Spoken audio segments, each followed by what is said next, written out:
We are on the morning break in the questioning of Mike Dell at the undercover policing inquiry. It's only a short break because the breach we had earlier, they're giving us a short break than normal. But I think he's been a very interesting witness. He has said that he can't recall much less often than many of his contemporaries.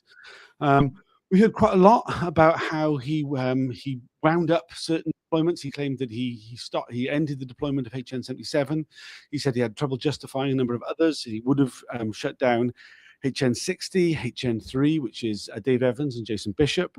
He claimed he was very disappointed to discover that Robert Hastings, after he left, stayed with the ISM. He said the idea was he was going to the ISM for credibility. He then should have traveled to Palestine with them, and then afterwards, with that legend built, go into other areas.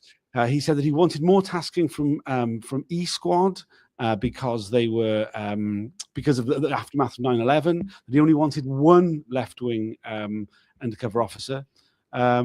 Yeah, and with Evelyn Lubbers, what do you have to say? Yeah, you've just told everything interesting already. Well, Hastings going to Palestine is quite a thing. Yeah. It's quite an extension of the remit. Like you would never have known what he would do there. Like is it to get in touch with like real terrorists, quotation marks?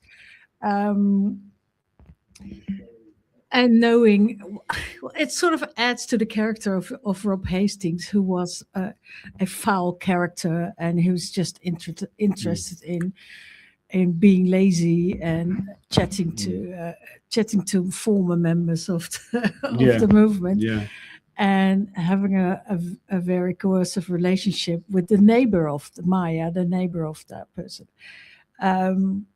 I mean, in terms of other things that we've heard from Mike Dell this morning, he's talked quite extensively about, he's like sort of intellectualized a lot of the questions he's been asked. He's talked a lot about the 1960s, about the fact that he was a student at the time and that he was aware of the International Socialists, that he kind of agreed with them, but thought they came to the wrong conclusion.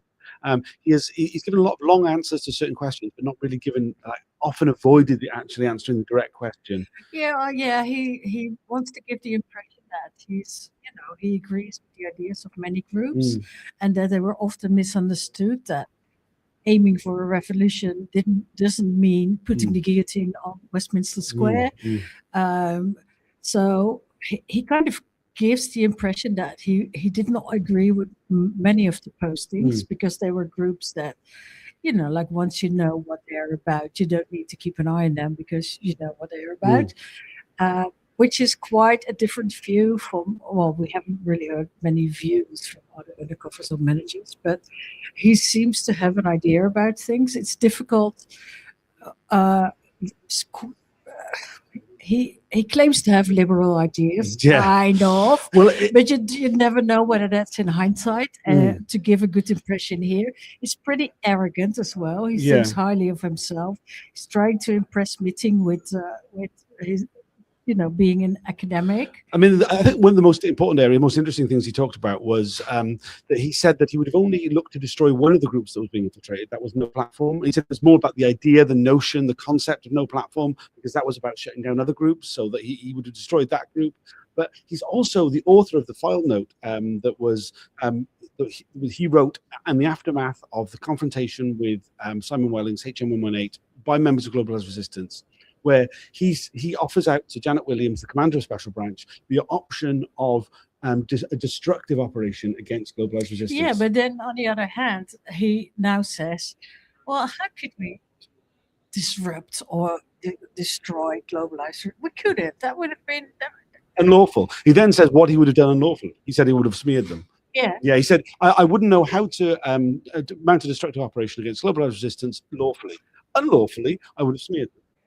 Yeah. Which he claimed was fantasy world. So it does make you think. Well, how much did he take a leave out of the COINTELPRO, the Americans who in the 60s and the 70s, where the FBI actively tried to undermine? I've just noticed everybody else has rushed back in. I think we're restarting. Anything else you'd like to add? No, let's go. Thanks for joining us. I'll do a long video at lunchtime. See you then. Bye for now.